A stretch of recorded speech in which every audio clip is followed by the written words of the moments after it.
ஒரு சிலர் வீட்டில் பார்த்திங்கன்னா சின்ன சின்ன விஷயங்களுக்கு பயங்கரமாக சண்டை நடக்கும். ஒரு சின்ன சண்டையாக ஆரம்பிக்கும். அதோட ஒன்றோட ஒன்று அப்படியே ஆட் ஆகிக்கிட்டே வந்து ஒரு பெரிய சண்டையாக வந்து கோச்சிக்கிட்டு, சில சமயம் கோச்சிட்டு அம்மா வீட்டுக்கு போயிட்டு அங்கேருந்து திரும்பி வந்து திரும்பவும் சண்டை கண்டினியூ ஆகும். டைவர்ஸ் வரைக்கும் கூட போவாங்க. ஆனால் பார்த்திங்கன்னா அது ஒரு சாதாரண சின்ன விஷயமா இருக்கும். எக்ஸாம்பிளுக்கு சொல்கிறேன் கேளுங்க.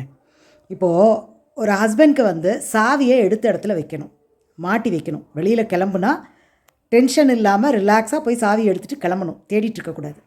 அது அவருக்கு பிடிக்கும்.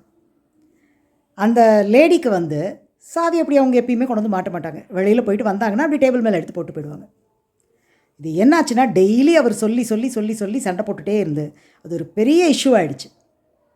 அவங்களுக்குள்ள டைவர்ஸ் வரைக்கும் வந்துருச்சு. இந்த விஷயமே ஒரு அண்டர்ஸ்டாண்டிங்கே இல்லாமல் போயிடுச்சு அவங்களுக்குள்ள.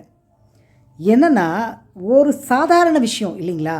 அந்த அம்மாவுக்கு அது பிடிக்குது, அங்கே கொண்டு டேபிளில் போடுறது பிடிக்குது. உங்களுக்கு எப்படி சாவியை மாட்டுறது பிடிக்குதோ அது மாதிரி அவங்களுக்கு டேபிளில் போடுறது பிடிக்குது.